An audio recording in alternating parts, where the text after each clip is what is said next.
नील और मणिकर्णिका का चेहरा आपस में करीब, बेहद करीब आ गया था।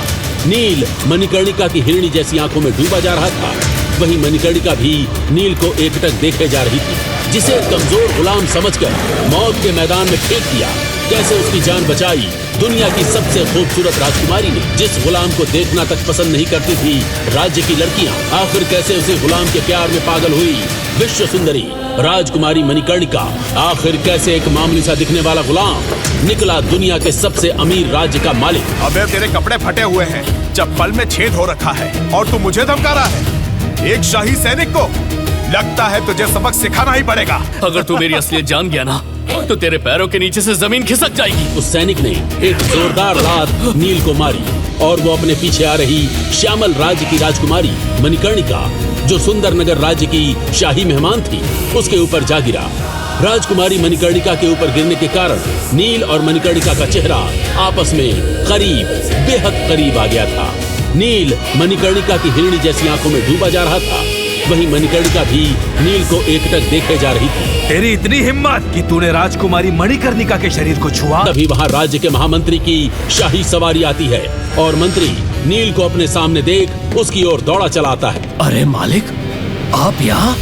मुझे खुद बुला लिया होता। एक गुलाम से ये महामंत्री ऐसे झुककर बात क्यों कर रहा है?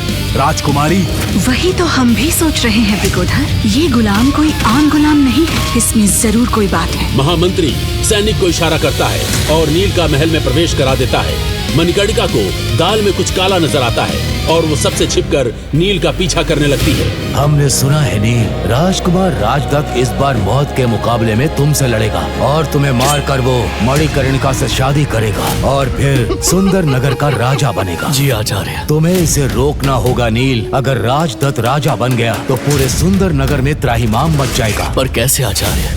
न मेरे पास उतनी ताकत बची है और न ही हिम्मत। क्या हो गया है तुम्हें नील? तुम अपनी शक्तियां मत भूलो। आचार्य वेद प्रकाश की बात सुनकर मणिकर्णिका, जो छिपकर बातें सुन रही थी, उसके पैरों के नीचे से जमीन खिसक गई। उसने मन ही मन कहा, क्या ये गुलाम नहीं बल्कि खुद सुंदर नगर राज्य के पूर्व राजकुमार नीलवायु पुत्र हैं। इनकी बहादुरी के किस्से तो मैंने न जाने कितने सुन रखे हैं और इन्हीं के साथ तो मेरी बचपन में ही शादी तय हो गई थी। लेकिन आखिर ऐसा क्या हुआ कि इन्हें गुलामों से भी बदतर जिंदगी जीनी पड़ रही है? तुम्हारा जन्म बहुत महान कार्य करने के लिए हुआ है। क्या तुम भूल गए नील, तुम्हारा जन्म किन हालातों में हुआ था? क्या कहा? रानी ने दूसरे महीने में ही एक स्वस्थ बच्चे को जन्म दे दिया। ऐसा कैसे संभव है? अरे मैं सच बोल रही हूँ। और तो और जब मैं उनके कमरे में पहुँची तो वहाँ रानी मरी पड़ी थी और बच्चा गायब था। क्या? अमावस की काली रात और चंद्र ग्रहण ने चारों तरफ मनहूसियत फैला रखी थी।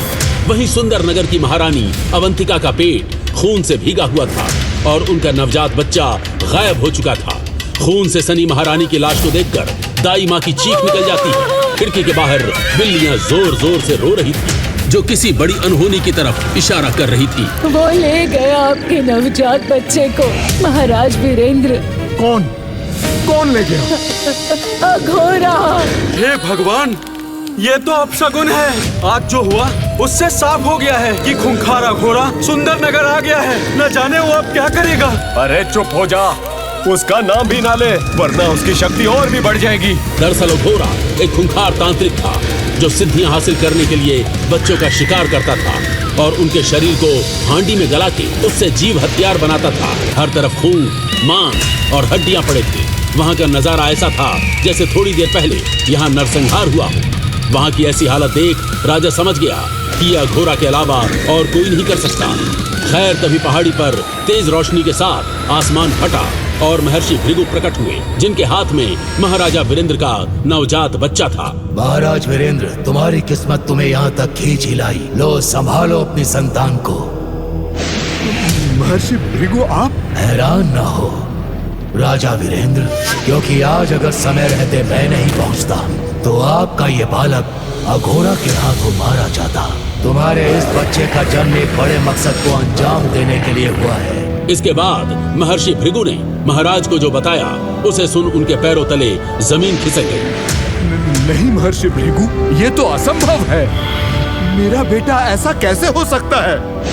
आखिर महर्षि भृगु ने उस बच्चे के बारे में ऐसा भी क्या बताया होगा जिसे सुन राजा हक्का पक्का था, और उसी वक्त उन्होंने हाथ ऊपर किए और उनके हाथों में एक किताब प्रकट हुई।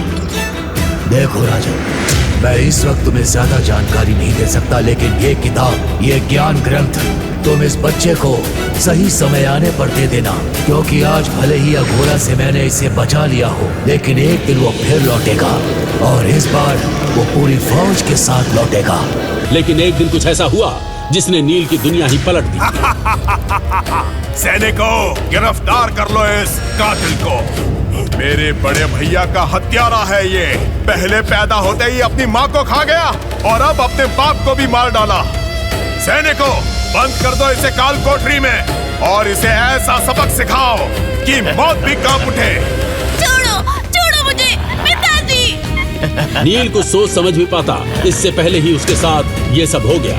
उसके दोनों चाचाओं के कहने पर उसे जेल में डाल दिया गया और वो बन गया अपराधी, वो भी उस अपराध का जो उसने किया ही नहीं था। नील के चाचाओं और राजा वीरेंद्र के सौतेले भाइयों नागेंद्र और यजुवेंद्र ने सत्ता हथियाने के लिए एक षड्यंत्र रचा।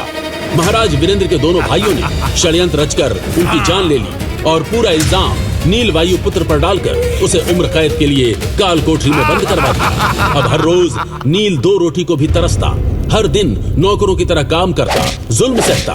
कभी उसके नंगे बदन को बर्फ की सिल्ली पर लिटाकर मारा जाता, तो कभी उस पर गैंडे की चमड़ी से बने कोड़े बरसाए जाते। यह आवाज थी राजकुमारी मणिकर्णिका की, जो अकेले ही नील से मिलने पहुंच गई थी। मणिकर्णिका नील के करीब जाकर उसे जोरों से गले लगा लेती है। हम आपकी असलियत जान चुके हैं नील। हमें यकीन है आप कल का मौत का मुकाबला जीतकर आजाद हो जाएंगे और उस राजदत्त की जगह आप हमसे शादी करेंगे।